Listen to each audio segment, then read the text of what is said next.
오늘 또 사도 요한이 본 재앙에 대해서 이야기하는데 지금 어느 정도 어떤 상황인지에 대해서 조금 이해를 하고 말씀을 늘 들어야 됩니다.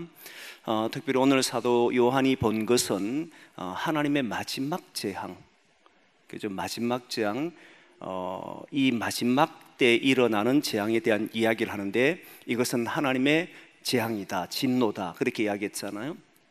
이것은 7 천사에게 각자에게 대접을 줬고 그 천사 하나하나가 이제 대접을 쏟고 있는 상황에 지난 시간까지 3번째 천사까지 이제 그 재앙이 뭔지를 말씀드렸고, 오늘은 4번째부터 시작해서 7번째까지 대접을 쏟았을 때 어떤 일이 일어나는지를 보여주고 있는 상황입니다. 그런데 오늘 본문에 있는 내용이 4째, 5째, 6째, 7째까지 하려고 하는 내용이 사실 많아요. 그래서 오늘은 4째, 5째 재앙만 이야기하려고 합니다. 그 나머지는 다음 시간에 또 이어서 할 생각입니다. 그러나 먼저 생각해야 되는 것은 이 재앙은 하나님의 진노고 마지막 재앙인데 특별히 믿는 사람에게 해당되는 재앙이 아니라는 거예요. 이런 재앙을 보면서 우리 때가 마지막 재앙인가? 이렇게 생각하는데, 우리도 사실 이런 어려움 앞에 놓이면 큰 문제이지만 지금 마지막 진노라고는, 하나님의 진노는 우리에게 임하는 것이 아니다라고 하는 점을 명확히 해야 합니다. 그래서 오늘 이것은 믿지 않는 사람, 끝까지 하나님을 믿지 않고 사는 사람들에게 내리는 마지막 하나님의 심판이 되는 것이다 라고 하는 것을 이해하고 이 말씀을 보셔야 되는 거예요. 오늘 4번째, 5번째 재앙이 뭐냐면 이 둘은 공통점도 있고 다른 점도 있습니다. 일단 4번째 재앙에 대해서 하나님께서 7 천사 중에 4번째 천사에게 대접을 쏟으라 하니까 이 천사가 대접을 쏟았더니 해에게 쏟더라 이렇게 나오잖아요. 해에게 쏟습니다. 태양에게 쏟았다 이 말이죠. 그랬더니 태양이 권세를 얻었다. 태양이 권세를 얻어서 갑자기 열을 발하더니 사람들을 다 태우는, 사람을 태우는 일이 벌어졌던 거예요. 이게 4번째 재앙입니다. 근데 이런 재앙을 보면서 많은 사람들이 오늘 요즘 보니까 지구가 뜨거워지고 지금 이렇게 막 사람이 타는 듯한 그런 정도의 열기인데 오늘날 보고 이야기하느냐, 이렇게 생각하면 안 된다고 이야기했잖아요. 왜냐하면 이 재앙은 우리에게 임하는 재앙이 아니고 마지막에 믿지 않는 자들에게 임하는 재앙이니까 우리 모든 사람이 여기에 놓여지지는 않는다라고 하는 점을 이야기하고, 동시에 지구에서는, 이 땅에서는 어떤 경우에도 사실 사람이 탈 정도의 열기는 일어나지 않습니다. 자연현상으로 말하는 거예요. 사람을 태울 정도면 자연현상이 아니고 인간을 불에 태워야만 가능합니다. 자연적으로는 어떤 경우에도 사람의 몸을 태우지를 못해요. 불로 인해서 어떤 인화나 또는 다른 방법으로 자연에 불을 붙이든 어떻게 불이 붙어서 그 불로 사람을 태울 때만 가능합니다. 보통 우리가 사실 이게, 저는 과학자가 또 아니고 의학자도 아니기 때문에 사실 이런 이야기하기는 조금 조심스럽습니다. 왜냐하면 과학에서 의학에서 다르게 볼 수도 있기 때문에. 그러나 일반적으로 알려진 저는 상식으로 이야기하고, 말씀은 제가 가지고 있는 받은 은혜로 말씀 전하지만, 상식을 먼저 이야기한다면 우리가 보통 화상이 1도, 2도, 3도, 4도 화상이 있다라고 이야기하잖아요. 1도 화상은 한 44도에서 50도 정도 되는 불에 데였을 때 1도 화상이라고 보통 합니다. 물론 어떤 조직이 어떻게 변형되느냐에 따라서 약간 살짝 데어놓으면 화상을 1도로 보기도 하지만, 실제 온도로 이야기하면 44도에서 한 50도 정도 되는 온도의 불이 되었을 때 1도라고 봐요. 2도는 50도에서 한 70도 정도 불에 되었을 때 일어나는 겁니다. 그리고 3도 화상은 70도에서 약 100도 정도 됩니다. 근데 이 3도 화상까지 일어나도 사람을 태우지는 못해요. 피부의 손상뿐만 아니라 그 근조직하고 그 안에 모든 것을 태울 정도가 되면 적어도 150도에서 300도 정도 돼야만, 200도 정도 돼야만 가능하다고 이야기합니다. 사람을 태우는 것은 한 150도에서 200도 정도. 그러면 여러분 보면 화장장에서 사람이 이제 시신을 태우지 않습니까? 화장할 때의 온도는 보통 알려져 있기로는 750도에서 한 900도 정도 됩니다. 약 한 1000도 가까이 되는 이 온도를 태웠을 때에 비로소 사람의 뼈를 제외하고는 거의 모든 것을 태운다라고 이야기할 정도예요. 그러니까 한 750도에서 한 900 정도 되면, 750도라면 시간이 조금 늦어지고 900도라면 시간이 좀 당겨질 뿐이고, 사람을 태울 정도가 되면 적어도 750도 이상이 돼야만 탄화가 된다는 겁니다. 완전히 태우는 일이 벌어지죠. 그렇기 때문에 이런 일이 과연 자연계에서 일어날 수 있는가? 날씨가 더워서 온난화돼서 지구가 지금 점점 뜨거워지잖아요. 1도씩 올라가서 작년보다 원래 너무 덥지 않습니까? 그래서 사람들은 견디기 어려울 만큼, 저는 최근에 보면서 야, 이건 동남아 날씨가 우리나라가 됐구나 할 정도로 심각하게 더위를 느낄 정도이잖아요. 이제는 사람들마다 에어컨 없이 살 수 없는 시대가 되었습니다. 과거에는 상상도 못했잖아요. 저는 최근에 교회 오면 여기가 천국이구나 할 정도로 너무 좋아요. 왜냐하면 시원하잖아요. 예전에 여러분 교회 오면, 예전에 제가 좀 미안합니다, 저보다 연세 많은 분들이 있을 텐데, 저보다 연세 많은 분들은 그때 선풍기가 잘 있었는지 모르지만 부채로 살 때만 해도 선풍기 있을 때 생각하면 선풍기가 천국이었지요. 사실은 제가 어렸을 때 교회 다닐 때 보면, 교회는 프로펠러식이라서 위에 이렇게 선풍기를 달아놓고 그 다음에 앞 양쪽에 막 대형 선풍기 갖다 틀어놓기도 하고 막 이랬단 말이죠. 근데 대형 선풍기가 없을 때는 프로펠러를 막 달아놨는데, 여러분 그거 정말 덥잖아요. 교회 가는 것만 해도 여름에 지옥 같은 곳에 가는 정도로, 그래서 부채질 가지고 부채하고 그 다음에 손수건 가지고 땀 닦고 막 그렇게 예배 드렸던 적이 있습니다. 그래도 은혜 받으니까 사람들이 그 자리에 은혜 장소라 했지만, 은혜 받지 못한 저로서는 어린 나이 때는 차라리 그 자리에 있는 게 진짜 힘들었거든요. 땀 냄새도 많이 나고 막 견디기 어려울 정도예요. 그런데 요즘은 교회 오면 얼마나 좋은지 몰라요. 시원하지 뭐 공기도 쾌적하지 얼마나 좋습니까? 그래서 요즘은 교회를 보면 천국이다라고 할 정도로 좋아요. 그러나 조금 전에 말했던 것처럼 날씨는 점점 온난화돼 가지고 더워지고 있습니다. 그렇다고 해서 온난화가 된다고 해서 사람을 태우지는 못합니다. 그럴 리는 없다고 보는 것이 현재 과학자들의 입장이에요. 온난화로 사람을 태울 길은 없다.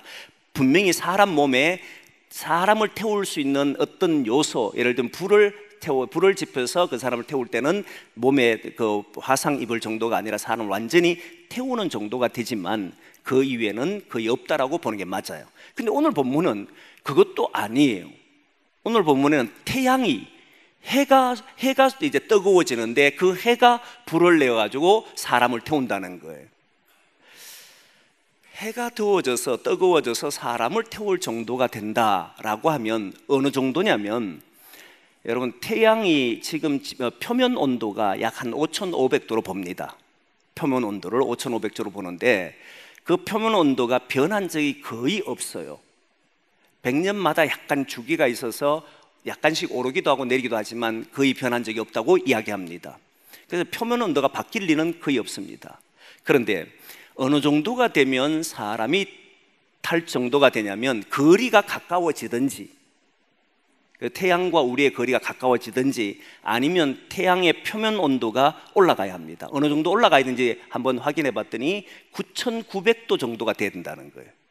그 정도가 돼야만 사람이 완전히 탈 수 있는 그런 상태가 된다, 이렇게 이야기해요. 그럴 리는 없잖아요. 그런데 오늘 본문에 보면 하나님의 재앙이 대접에 담겨서 쏟았더니 해에게 힘을 주는데 권세를 얻는다.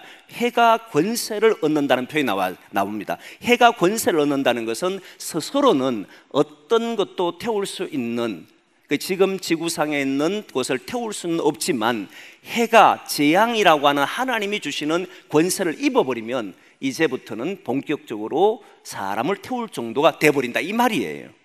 하나님이 허락하시고 하나님이 그에게 권세를 줄 때, 태양에게 권세를 줄 때 이런 일이 벌어진다, 이 말입니다. 그러니까 그전에는 문제가 없다는 말입니다. 여기에서도 분명히 알 수 있는 것은 이 태양도 하나님의 재앙이 하나님이 허락할 때만 가능하다는 것을 이야기하는 거잖아요. 그러나 어쨌든 태양이 권세를 얻어서 사람을 태우게 되는 이런 일이 네 번째 재앙 때 일어난다, 이렇게 말한 거예요. 다섯 번째 재앙은 어떤 것이냐면, 다섯 번째 재앙은 다섯 번째 천사가 대접을 쏟았는데 어디 위에 쏟느냐면 짐승의 왕자에 쏟더라, 이렇게 나옵니다. 짐승의 왕자에 쏟으니까 어떤 일이 되냐면 그 나라가 어두워지더라. 그리고 사람이 고통스러워서 괴로워서 아파서 그 혀를 깨물더라, 이렇게 나와요. 그리고 나중에는 종기와 그런 아픔 때문에 견디지 못하는 그런 내용이 이 다섯 번째 재앙입니다. 하나님의 심판인데, 이때 나라 이야기 나오고 왕자 이야기 나오고 짐승 이야기를 나오는 것을 봤을 때는 이 짐승은 단순히 어떤 짐승 이런 걸 보고 이야기하는 것이 아니라, 이 사도 요한이 봤을 때에 이때 짐승을 언어적 표현으로 썼고 상징적인 표현을 썼기 때문에 당연히 믿는 사람들은, 그 당시 사람들은 누구로 생각할 수 있느냐면 로마로 생각할 수 있을 겁니다. 그렇잖아요. 로마 황제가 자신들을 박해하니까 이제 로마에 의해서 일어나는 거구나, 이렇게 생각할 수 있어요. 그 나라가 어두워진다라고 하는 그런 말씀도 보면, 여러분 무슨 재앙이 떠오르냐면 이제 애굽에서 10가지 재앙 중에 9번째 재앙이 이제 어두워지는, 어둠이 임하는 재앙이었습니다. 그러나 고센 땅은 어둠이 없었고 빛이 비치더라, 이렇게 나와요. 결국은 어둠이 임하는 재앙도 믿는 사람에게 임하는 것이 아니고 믿지 않는 사람에게 임한다는 걸 이야기합니다. 그런데 우리가 생각해 봐야 될 것은, 사실 사도 요한이 네 번째 재앙을 봤을 때에 태양이 사람들을 태운다는 이야기를 들었을 때, 지금은 우리는 과학적인 언어로 봤을 때 불가능하지만 하나님이 어떤 권능을 주셔서만, 권세를 주셔서만 이것이 그렇게 할 수 있다라고 이해가 돼요. 그러나 사도 요한은 이 말을 들었을 때, 이걸 봤을 때 어떻게 이해했을까라고 보니까 사도 요한은 지금보다 더 잘 믿었을 거라고 생각합니다. 그 이유는 사람이 과학이 발달하면 할수록 믿음이 사실은 떨어집니다. 알면 알수록 사실 잘 믿지를 않아요. 그래서 사도 요한은 당시에 이 정도의 과학적인 발달이 안 돼 있을 거 아닙니까? 표면 온도가 얼마인지, 사람을 태운 온도가 약 750도에 900도 가야 되고, 적어도 4도 화상 입어서 사람의 탄화장성이 나올 때는 그 온도가 150도 이상이 돼야 된다, 이런 이야기를 어떻게 알겠어, 사도 요한이. 그러나 사도 요한은 그 광경을 보면서 무슨 생각을 하냐면, 이 태양이 사람이, 불은 있었을 거니까 불로 사람 태우는 일들이 일어나겠구나, 하나님이 이런 재앙을 일으켰구나, 그런 믿음이 있었을 거잖아요. 그럼 믿음은 오히려 그 당시 사람들이 지금보다는 잘 믿었을 거라고 생각됩니다. 그러나 지금 두 번째, 오늘 본문의 두 번째 나오는 다섯 번째 재앙 같은 경우도 보면, 어두워진다라고 했을 때 당연히 어두워진 짐승의 왕자에게 한다 했을 때 그 당시 사도 요한은 로마로 생각했을 수도 있습니다. 많은 사람들도 이 로마가 무너지겠구나 생각했을 수도 있습니다. 그러나 사도 요한은 그보다 더 이상으로 생각합니다. 그게 뭐냐면, 그렇게 되면 오늘날 우리와는 상관이 없게 돼버리잖아요. 단순히 로마가 무너진다고 해서 로마가 무너졌잖아요. 그런데 여전히 주님이 오시지는 않았고, 애굽이 무너졌잖아요. 그러나 여전히 애굽은 존재하고, 여러 가지 상황을 봤을 때 단순히 로마로 생각하지 않았다는 게 분명해요. 그럼 뭐냐 했을 때, 그 당시에 예수님이 하신 말씀이 온 천하의 복음이 전해지고 할 때 제자들이 이야기하지 않습니까? 그 마지막 때가 언제냐 물었을 때 그 징조가 어떻습니까 했을 때, 첫 번째가 적그리스도, 거짓 그리스도들이 나타날 것이다. 그러니까 사도 요한은 적어도 공중의 권세 잡은 자, 거짓 그리스도가 이제 심판을 받는구나 라고 하는 정도로 이해했을 겁니다. 저는 이 말씀이 오늘날 우리에게 주어질 때는 저는 이렇게 봅니다. 어둠, 이 땅을 잡고 있는 죽음, 사망의 권세, 어둠의 권세가 마지막 그가 모든 나라와 모든 사람을 다스리고 있다고 보거든요. 하나님을 떠나버린 모든 사람은 어둠 아래 있고 죄 아래 있고, 그 죄를 주관하는 게 죄가 사망이 모든 권세를 가지고 있는데, 그 모든 것이 무너진 날이 올 것이다. 저는 그렇게 봐요. 결국 다섯 번째 재앙은 어떤 재앙이냐면, 이 세상, 이 나라, 이 온 우주를 사로잡고 있는 어둠의 권세는 이제 끝이 날 것이다. 그가 다스리는 모든 영역들은 무너질 것이다, 이렇게 저는 봅니다. 그때가 마지막 심판이다 라고 봐요. 그러나 여기에서 중요한 것은 뭐냐면, 조금 전에 얘기했던 것처럼 빛이라고 하는 것은 여전히 믿음의 사람들에게는 비친다는 사실이에요. 근데 그 어둠이 끝나고 난데 어둠이 이제 심판을 받잖아요. 이제 나라가 다섯 번째 재앙 때 나라가 어두워지니까 어떤 일이 벌어지냐면 사람이 아파하기 시작해요. 근데 그 아픔이 어느 정도냐면 혀를 깨물어야 될 정도로 아픔이에요. 혹시 여러분들 혀를 깨물어 본 적 있습니까? 뭐 음식 드시다가. 저는 가끔씩 깨뭅니다. 그러면 깨물고 나면 대단히 아파요. 으악 할 정도로 아파요. 그리고 혀에서 피가 나잖아요. 그리고 밥 먹을 때 되면 이제부터는 고통스럽지 않습니까?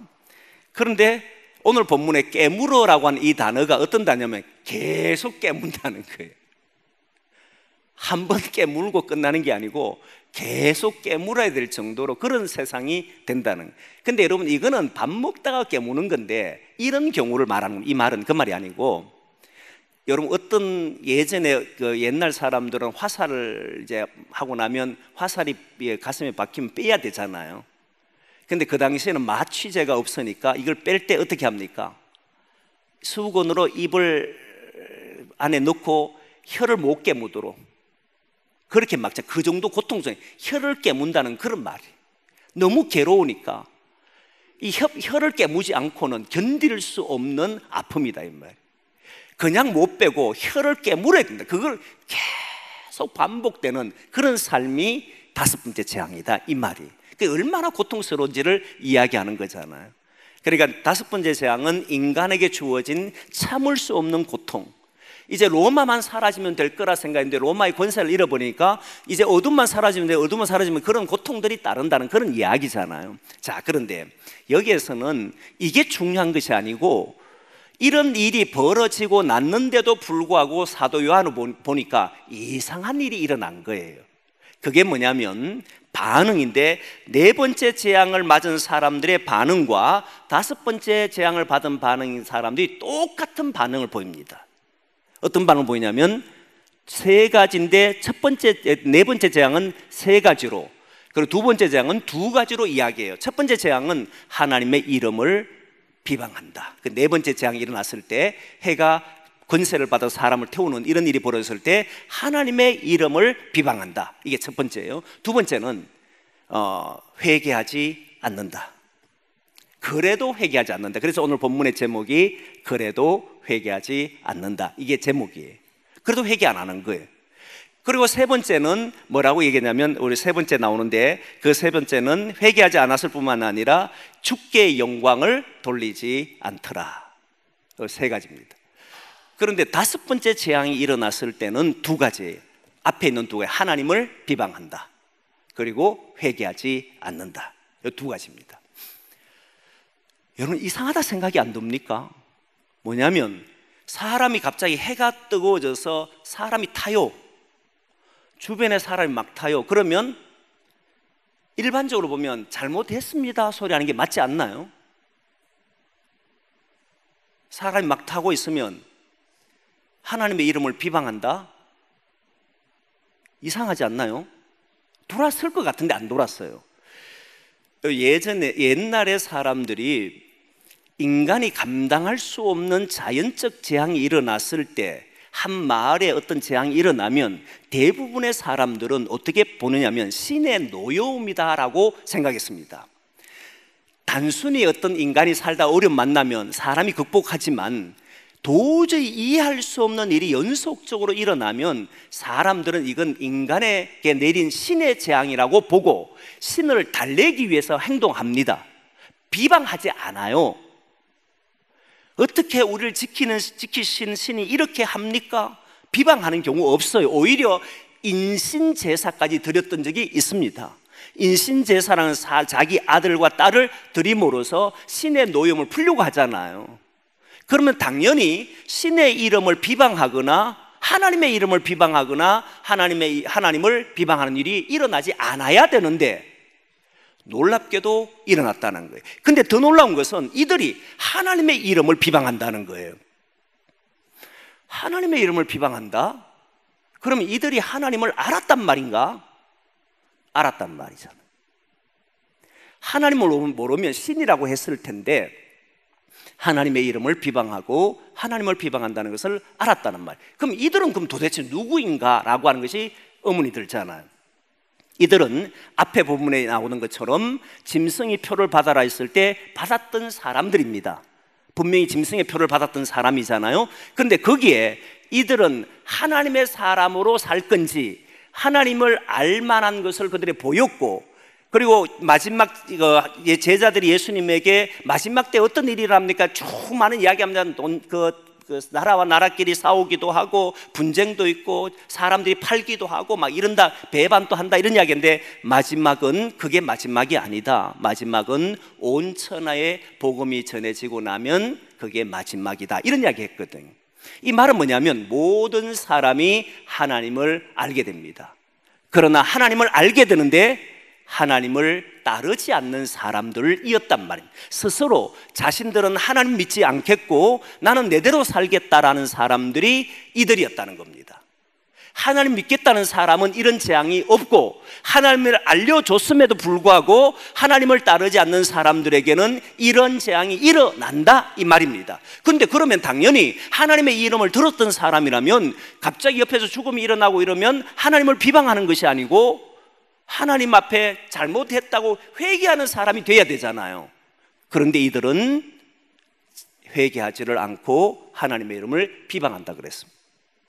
실제 저는 책을 보면서 제가 전공했던 한 신학자가 있는데 그분이 몰트만이라는 신학자인데요, 그분은 전에도 이야기했습니다마는 독일 사람입니다. 독일 사람은 근본적으로 태어날 때부터 이미 하나님에 대해서 다 듣고 태어납니다. 하나님을 다 알아요. 근데 몰트만이라는 신학자는 어디에 살았느냐 하면 시골에 살다 보니까 교회가 없는 마을에 살았어요. 교회가 없는 마을에 살았는데 그 대신 한 1년에 한 번 정도는 성탄절에는 교회를 갔습니다.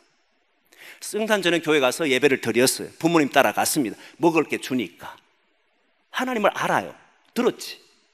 그런데 크면서 하나님에 대해서 그는 믿지 않았다고 이야기합니다. 그런데 어느 날 독일과 영국이 전쟁이 일어났을 때 영국의 고모라 작전이 펼쳐졌고, 독일 함부르크시라고 하는 자기가 살던 그 시에 폭탄이 떨어졌는데 자기는 군인으로 참석했는데 자기 옆에 있는 사람들이 폭탄에 맞아 죽었습니다. 그때 몰트만이 처음으로 하나님의 이름을 부릅니다.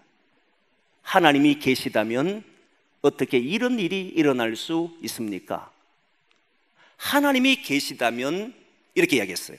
이 말은 신앙인으로 하나님을 알고 싶어하는 이야기가 아닙니다. 하나님이 도대체 계시는데 왜 이런 일이 벌어집니까? 라고 하는 원망의 소리였던 거지. 이런 소리 할 수밖에 없다. 여러분, 어떤 일이 벌어졌을 때 신앙 있는 사람들은 하나님이 일을 하셨다면 우리 하나님 앞에 돌아서는데, 그게 아니라 하나님을 알고 있는 사람들은 어떻게 하느냐면 도대체 하나님이 계시다면 어떻게 이 사회가 이렇게 됩니까? 저 악한 자들이 왜 가만히 있습니까? 이렇게 오히려 원망하고 비방하는 쪽으로 흐른다는 사실이, 하나님을 향해 두려워하고 하나님께 영광 돌리고 이런 게 없어집니다. 오히려 더 비방합니다. 하나님이 계신다면 이런 일이 벌어진단 말입니까? 악을 허용한단 말입니까? 이런 잘못된 질문을 하고 오히려 하나님이 하신 행동을 오히려 비방하는 일이 벌어진다는 거예요. 이런 일이 벌어져요. 여러분, 이스라엘 백성들이 광야에서 이제 나와 40년을 사는데 그들이 어려움이 일어나게 되자, 잘 보셔야 돼요. 그들은 하나님의 사람임에도 어려움이 일어나자 하나님과 모세를 원망하는 거 아십니까?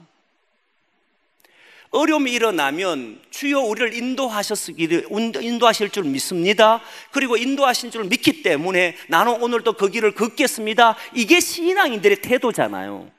그런데 어려움이 일어나면 하나님 앞에 서는 것이 아니고 오히려 원망하고 불평하는 사람들이 있더라는 거예요. 그건 하나님을 알면서도 그렇게 한다는 겁니다. 저도 최근에 여러 사람을 이야기하면서 만나지만은 묻는 질문이 딱 이겁니다. 하나님을 믿느냐? 이 질문이. 당신의 문제를 하나님이 해결하셨다고 믿느냐? 여러분의 가정에 어떤 어려움이 있을 때 똑같은 질문, 하나님이 예수 그리스도를 보내셔서 이미 어둠이 끝났다라고 믿느냐? 우리 교회가 하나님이 예수 그리스도를 보내셔서 어둠이 물러치고 하나님의 나라가 이루어졌다는 걸 믿느냐? 믿는다면 언어와 모든 삶이 달라질 겁니다. 그렇지 않나요? 믿는다고 하면서 원망한다는 건 뭔가 이상하잖아요. 이들은 신의 이름은 들어봤을지는 몰라도, 하나님에 대해서는 알지는 몰라도 이들이 믿는 믿음이 없었기 때문에 당연히 이들은 원망할 수밖에 없고 비난할 수밖에 없더라는 거예요. 실제 여러분 바로라고 하는 왕도 재앙이 일어났을 때 계속해서 우리의 술사들도 할 수 있다, 너 하나님 누군데 내한테 와서 이런 말 하느냐, 재앙이 일어나도 그 이야기 하잖아요. 끝내 그는 하나님 앞으로 돌아서지를 못합니다. 그러나 어느 정도 돼서는 하나님을 비방하는 것 그쳐도 이렇게 문제가 일어났을 때 비방하는 것이 일반적이더라, 이 말입니다. 이걸 잘 기억하셔야 돼요. 저와 여러분들이 삶에서 문제가 일어날 때 반드시 기억해야 될 것은 이 문제를 주님께서는 해결하셨다, 하지 않으셨다? 하셨다. 그럼 나는 어떻게 반응을 하는 것이 옳은가? 나는 어떻게 행동하는 것이 옳은가? 그 믿음을 가지고 지혜를 구하며 답을 구하기가 그곳에서 하나님의 영광이 드러나도록 하는 것이 신앙인이다 라고 하는 것을 잊지 말아야 돼. 신앙인은 하나님의 이름을 아는 것이 아니라 그 삶을 살아가는 것이다. 이걸 기억해. 그러면 오늘 본문의 두 번째 문제는 자연스럽게 해결됩니다. 회개하지 않았다. 여러분, 이들은 인신제사도 드립니다. 그 당시 사람들은, 미신 믿는 사람들, 신에게 어떤 가정에 우환이 일어나거나 막 문제가 일어나면 신 앞에 가서 더 열심히 뭔가를 드려요. 심지어 자기 딸도 바칩니다. 그런데 회개하지 않았다는 말이 무슨 말인가? 이 말은 여러분, 회개는 근본적으로 삶을 이야기하는 겁니다. 삶의 방향을 바꿨다, 이 말입니다. 조금 전에 바로 이야기를 했습니다. 바로 왕에 대한 이야기를 했는데, 바로 왕은 모세가 하나님의 말씀을 전해줌에도 불구하고 이 사람은 더 강팍해져 갑니다. 강팍 왜 해져갈까? 그때 성경은 하나님이 그로 하여금 강팍해 하시더라 이렇게 나와요. 그런데 여러분, 하나님이 그러면 바로에게 좀 부드럽게 해주시면 이 바오르가 보내줬을 것인가? 강팍에 대한 생각을 조금 달리 해야 됩니다. 사람은 조금 전에 얘기했지만 문제가 일어나면 신 앞에 서서 잘못했다 소리 할 수 있는지 몰라도 돌아서는 삶을 돌이키기가 어렵다는 걸 아셔야 됩니다. 무슨 이야기냐면 지금 바로 왕만 이야기해봐도 똑같습니다. 바로 왕을 한번 볼까요? 바로 왕이 지금 만약에 하나님의 재앙을 보고 그게 하나님의 재앙이고 하나님이 나에게 내린 것이라고 생각하면 삶의 방향을 바꿔야 됩니다. 어떤 방향을 바꿔야 되느냐면 지금 자기가 데리고 있던 모든 그 이스라엘 백성들을 내보내야 돼요. 이들을 데리고 있는 게 아니라 내보내야 되잖아요. 행동을 해야 되는 거잖아요. 그런데 내보내면 안 돼요. 왜 안 되느냐면 손해가 이만저만 아니에요. 비돔과 람셋이라고 하는 국고성을 짓는데 지금 이들이 떠나보면 그 사람의 숫자는 장정만 60만 3,550명이에요. 일할 수 있는 사람이 20세 이상만 60만 3,550명입니다.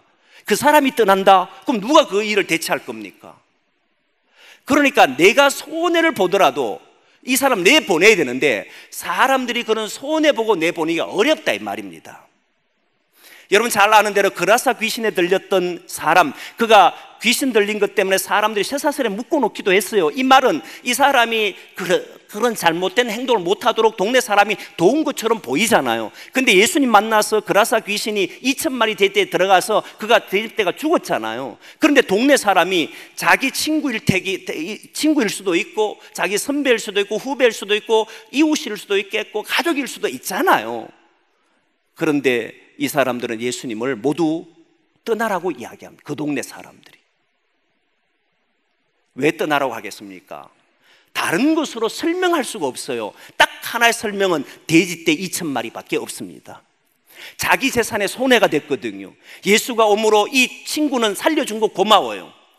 내 동생을 살려준 거 고마워요. 동네 형을 살려준 거 고마워요. 내 이웃을 살려준 거 고맙지만 그러나 나의 재산에 손해가 일어나 버렸단 말이에요. 인간은 자기를 중심으로 해서 사는 삶을 바꾸어야만 예수를 따르게 되는 거잖아요. 바로가 하나님의 말씀을 믿는다라고 해서 따른다는 것은 60만 3,550명이라고 하는 대략 200만 명 이상 되는 인구를 내보내야 돼요. 이만큼 좋은 자산이 어디 있습니까? 지금까지 자기가 해왔던 행위를 버리고 이들을 완전히 내 밖으로 내보내는데 도저히 이게 안 되는 거예요. 그러니까 강팍해질 수밖에 없습니다. 이들을 내보내라고? 내가 이만한 손해를 보고? 누가 일을 한단 말이야? 강팍해질 수밖에 없다는 거 아시겠나요? 결국은 자기 삶을 돌이키지 못한 거예요. 그게 인간이 된다는 거예요. 그러니까 지금도 보면 이런 큰 재앙들이 사람이 불에 타요. 해에 의해서 불이 탄다는 건 이건 있을 수 없는 일인데 그 권세를 받아 사람들이 해에 의해서 타버려요. 그리고 짐승의 나라가 무너지는데 아파서 그 고통을 이기려고 혀를 깨물어도 그 고통을 이겨내지 못할 만큼 고통스러워요. 그런데 못 들었습니다. 이유가 뭐냐면 잘못했습니다라고 말을 하고 자기의 딸과 수많은 동물들을 바칠 수는 있지만 뭐를 못한다는 거예요? 삶을 돌이키지를 못한다는 거예요. 내가 걸어왔던 삶을 돌이키지를 못하는 거예요. 내가 걸어왔던 그 길을 돌아서지를 못해. 왜? 이 길이 내가 살아왔던 길이고 이 길 아니면 나는 죽는다고 생각하고 살아왔기 때문에 삶을 돌이킨다는 것은 나의 모든 것을 버린다는 것이 되니까 못 바꾸는 거예요. 계속 그 길로 가야 되는 거예요. 이게 인간이 회개하지 못하는 결정적인 이유예요. 그래서 회개는 삶을 바꾼다는 말입니다. 삶을 바꾼다는 말은 이런 겁니다. 우리가 예수 믿기 전에는 전부 누구로 살았냐면 모든 인간은 하나님을 떠나버렸을 때 사람들이 두려움과 불안이 왔잖아요. 그건 이제 여러분들 잘 알잖아요. 인간에겐 사람에겐 하나님 떠나보니까 두려움과 불안이 왔어요. 그러면 이 두려움과 불안을 어떻게 이겨낼 수 있느냐가 관건이잖아요. 전에는 하나님과 함께 있을 때는 두려움과 불안을 느끼지 않았었어요. 근데 약속을 어기고 나니까 두려움과 불안이 생겼잖아요. 그럼 이 두려움과 불안을 어떻게 극복할 거냐가 관건이잖아요. 무엇으로 극복하는지 보면 전부 노력입니다. 일을 해야 하잖아요.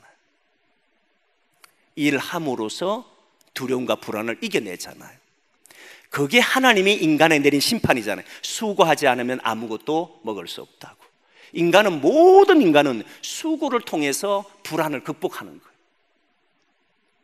돈을 벌면서 오늘 하루를 일을 하면서 안심을 하고 일하지 않고 놀고 있으면 뭔가 불안하고 모든 불안과 두려움은 수고를 통해서 하는 거예요. 이 모든 것은 무엇이냐면 다 내가 불안하니까 내가 두려우니까 자기를 극복하는 것이 바로 모든 인간은 자기를 위해서 사는 존재로 바뀌었다 이 말이에요. 뱃속에는 아기도 자기 살기 위해서 엄마의 영양분을 먹습니다. 누구도 예외 없습니다. 모든 인간은 이 두려움과 불안을 극복하기 위해서 수고하고 그 수고는 남을 희생시켜야만 얻을 수 있는 겁니다. 그래 경쟁이든 뭐든지 다 보면 결국 남을 희생시켜서 내가 만족을 하는 거예요. 결혼하는 이유도 사랑 남편과 사랑 아내를 희생시켜서 내가 만족하는 것이요, 자녀를 낳는 것도 결국 자녀를 희생시켜서 내가 만족하는 것이요, 자식들로 부모를 희생시켜서 자기가 사는 겁니다. 가만히 생각하면 다 맞을 거예요. 결국 내가 살기 위해서 친구도 만나고 돈도 벌고 모든 일을 합니다. 그런데 역사에 유일하게 단 한 분, 전혀 다른 길을 가신 분이 계셨는데 그분이 예수님이시잖아요. 하늘 보좌를 버릴 수 있는 사람 없습니다. 그러나 하늘 보좌를 버리셔서 이 땅에 옵니다. 이유는 예수님 때문이 아니라 우리를 위해서. 십자가 집니다. 모든 십자가는 잘못한 사람이 지게 돼 있는데 유일하게 잘못하지 않고 다른 사람의 생명을 위해서 사셨던 분이 진 십자가가 예수님 십자가밖에 없잖아요.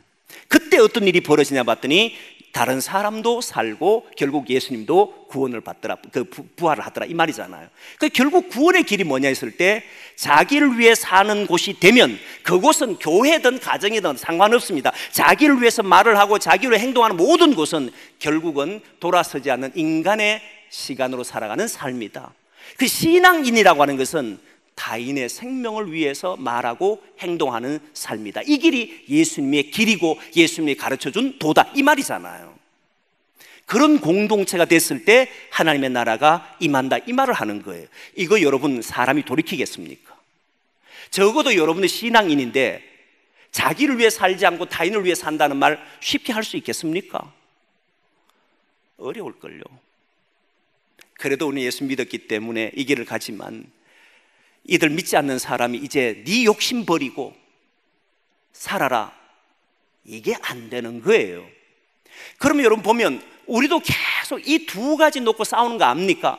정말 주님 위해 살고 싶은데 또 나는 나의 본성이 드러나서 나를 위해서 말하고 있고, 이런 게 계속 일어나잖아요. 이때 회개는 무엇을 이야기하느냐면, 이때도 회개인데, 회개를 이야기하는 것은 돌아서기 위한 회개가 아니고 돌아선 사람으로서 아직도 옛습관을 버리지 못했기에 그 옛습관을 이기기 위해서 하나님 앞에 회개하는 것을 말하는 것이고, 오늘 본문의 회개라는 것은 삶 자체를 바꾸는 것을 이야기하는 거예요. 이전에 이렇게 걸었다면 나는 이제 이렇게 걷지 않겠습니다. 그 결단이 예수를 만나고 일어난 결단이. 그러나 그 결단을 했다고 해도 오늘 어떻습니까? 또 자기를 위해 말하고 또 자기를 위해서 행동하고 또 자기 때문에 사람들을 괴롭히고 이렇게 산다는 거예요. 그러나 이제 어떤 길인지를 알았기 때문에 주 앞에 엎드려서, 주여, 내가 또 두려움 때문에 또 내가 불안 때문에 나를 위해서 말을 했고 이렇게 살았습니다. 용서해 주십시오. 다시 주님의 말씀을 믿고 불안과 두려움을 이기겠습니다. 이렇게 기도하는 것을 우리가 주일마다 모였을 때 회개하는, 개인이 기도할 때마다 회개하는 기도고, 근본적인 회개는 예수 그리스도를 믿고 삶의 방향을 틀은 것을 말해요. 이걸 유턴이라고 말하는 거예요. 그래서 저와 여러분은 유턴한 사람이죠. 이제부터는 싸워야 되는 것은 내 속에서 끊임없이 나만을 위해 살도록 하는 것과 싸워서 이겨내야 되는 것이고, 아예 아직도 예수를 믿지 아니한 사람들은 처음부터 자기 길을 버린 적이 없어요. 자기 길을 버린 적이 없기 때문에 어떤 일을 하냐면, 끝내 이 길을 버리지 않는 사람들이 이 마지막 재앙을 받아도 못 버리더라는 겁니다. 무슨 말인지 이해됩니까, 여러분? 그렇습니다. 그래서 오늘 저와 여러분들이 함께 기도하면서 믿지 않는 사람들, 나의 가족들, 나의 형제들, 나의 부모들, 나의 친척들 또는 이웃들을 보면서 기도할 때, 주여, 자기 삶을 바꾸어서 주님에게로 돌아올 수 있게 해주십시오. 그 삶이 어리석음을 알게 해주십시오. 자기를 위해 사는 삶이 모든 것을 파괴한다는 걸 알게 해주십시오. 오직 주님처럼 주의 길, 주의 십자가의 도를 따라 사는 사람이 부활의 영광을 보는 줄 믿고 그렇게 되게 해주십시오라고 기도하고, 그래서 삶의 방향을 바꿀 수 있는 사람, 아직 하나님의 마지막 심판이 일어나지 않았기에 그때가 되기 전에 돌아설 수 있게 하고 기도하고, 두 번째는 우리 자신도 돌아섰지만 여전히 이 둘 사이에서 갈등을 하고 싸워야 되잖아요. 여전히 어둠은 우리 보고 니를 위해 말해야 돼, 네 자존심을 위해서 말해야 돼, 자꾸 이런 이야기 할 때마다 그걸 이겨내기 위해서 주여 다시 주님 앞에 내가 이렇게 살기를 원합니다 기도하는 사람으로 바뀌어야 된다는 그런 기도를 하는 거예요. 주여, 오늘도 우리가 주님의 사람답게 그 길을 따라 걷게 해주십시오 기도하고, 어떤 일이 일어나도 우리는 믿음의 사람이기에 하나님을 향하여 왜 이런 일을 하십니까? 라고 따지는 사람이 아니라, 주여, 내가 여기서 무엇을 하오리까? 주님이 구원을 일으키시는 것을 믿는데 그럼 나는 무엇을 해야 합니까? 지혜를 주십시오라고 기도하면서 우리가 주님 오실 때까지 이 믿음 잘 가질 수 있기를 소망합니다.